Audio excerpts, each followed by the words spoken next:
Black Bag Speaker Series little sculpture that I can put in different parts of the university with flyers, and that's why you were all here, because you all saw it, right? So that's what we're trying to do. This is an event to really try to connect with people who are doing work with communities of Black people in Portland, and make this the Multicultural Center and the Black Studies Department that welcomes them and has a space for them here. Let's see, I want to say thank you to Saeed Haji, standing right here. He's the assistant coordinator for the Multicultural Center, and John Joyner, who's, I don't see him here. Are you here, John? Both of them had a hand in, last year we got a grant from the Center of Academic Excellence to run this event, but they both stepped up and said, you know, we really want to support you this year, because I thought it was fairly successful last year, and they both have been, you know, had a big role in helping us keep it going this year. Also, Mayumi Oka in the back, who's doing the food, the MCC gave me a graduate assistant, and she has done all the work behind the scenes, the food, getting, organizing the people who are going to speak at this event, just all the hard work that makes this possible. And it's taken the load off of my shoulders, so I can just focus on writing, which is a real big help. So thank you, Mayumi. Where are you? There she is. Can everybody give her a hand? So, with that, I want to also, I've tried to make this an event that also highlights Black Studies majors and students who've been participating in our classes. So I just through contacts with people in my class, I invite people here to show their talents. And one of the students, he was in my class last year. His name is Theo, what's your last name? Theo Thompson. And Theo was in my race, gender, and class course, and I got to learn a little bit about Theo, that he sings. He's a gospel singer, and he's also an actor. And I invited him, and he brought a group of people here who are going to sing for us, going to do 2 or 3 songs, before Joy Leary talks to us about her book. So what I'd like to do is first just introduce Theo, and then I'll introduce Joy, and I don't have a bio for each person in Theo's group, so he's going to do the bio for the rest of the people. So Theodore Thompson, he was born, he's a local person from Portland, Oregon, and educated first in the northeast area of the city, and then completed 4 years and graduated from Jefferson High School. At Jefferson, Theodore took the honor of senior class president and completed senior inquiry, which is freshman inquiry here at Portland State University. Theodore attended Portland State University in the fall of 2005, and from then until now, Theodore has been taking courses in communications, community development, and Black studies. In the winter of 2007, he plans to attend Warner Pacific College, where he plans to receive his bachelor's in religion and Christian studies and minority development.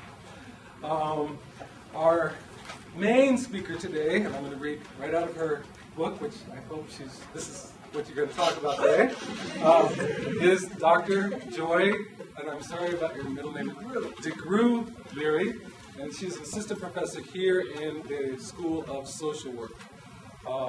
An internationally renowned lecturer and consultant in matters of race, culture, and education, Dr. Leary is the author of relationship-based models for both education and management.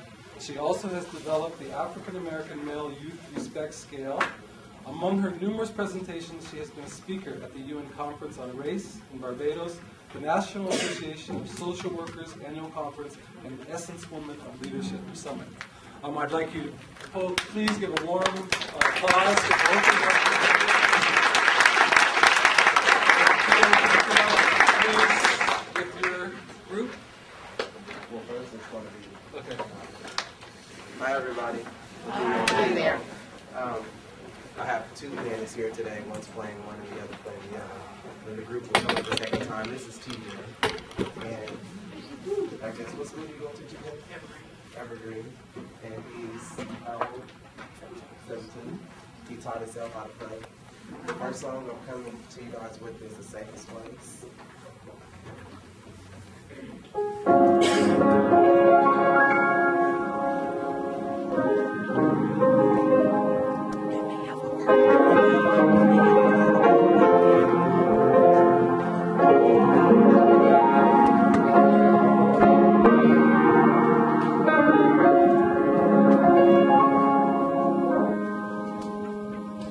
The safest place in all the world is in the will of God.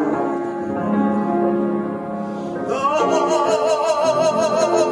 trials be great, yes, and the way it may seem so hard, it's in the will of God. It may be on a mountain peak or in the prison walls, but wherever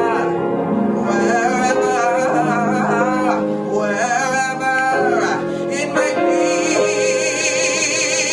if God says go, go.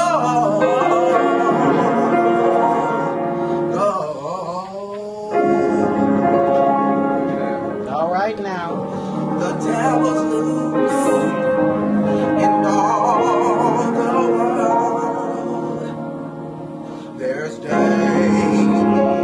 in the land.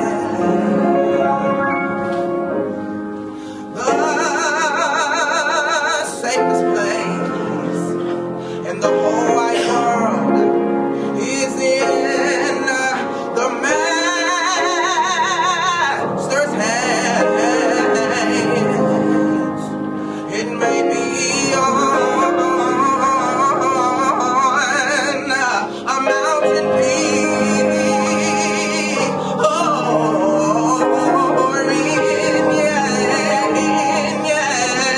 in the prison walls, but wherever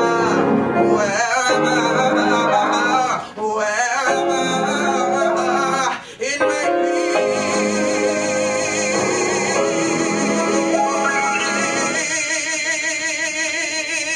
if God says go, if God says go, if God says go, you better do what Christ tells you to do. You better go. Put your trust in Him and go. Yeah, yeah, yeah, yeah, yeah. Go.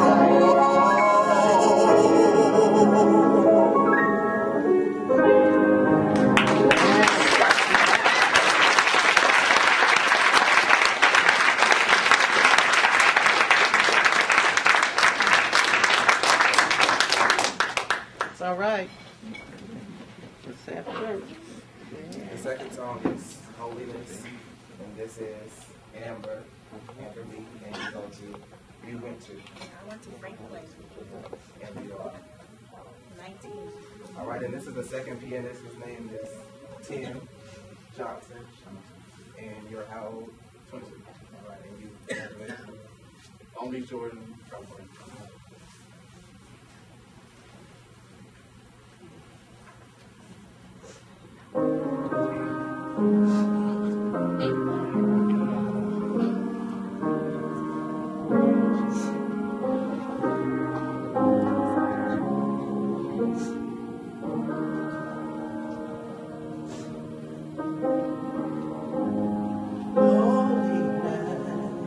Holiness is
They were great. When I remember a couple of days ago, or when I was asking Theo to come out here, he said, "So Theo, I just want to make sure, are you good?" And, I think they spoke for themselves. So they were excellent.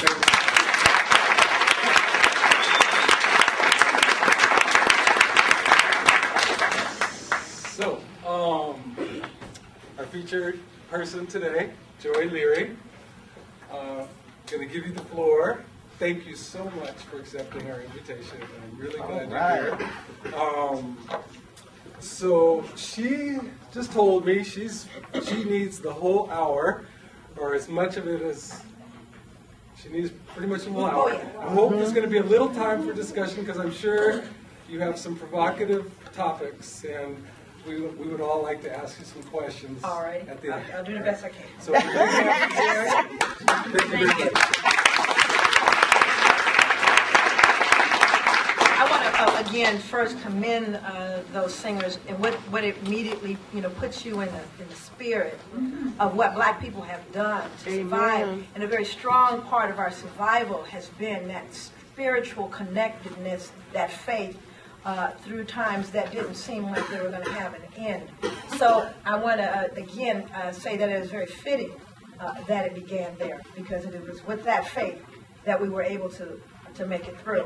I'm ill. Let me just say that. If I cough through, I apologize. I'm just trying to get over the flu. And my birthday was yesterday. I was 49, and everybody who knows me knows I always say I'm almost 50, because 49, what's that? But I do know that it takes longer to heal the older you get. So I'm going to try again. This is really a 4-hour lecture.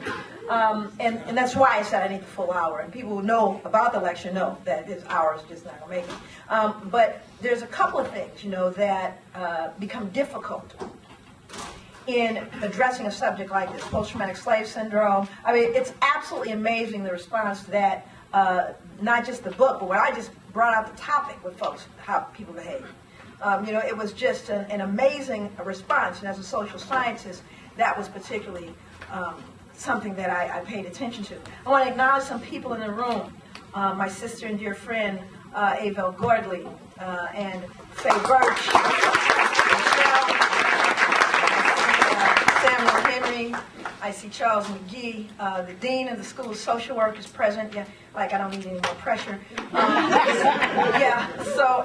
Again, my colleague, a graduate from the School of Social Work, April Turner, who is just always holding it down, and once again came through for me in terms of helping me with this lecture.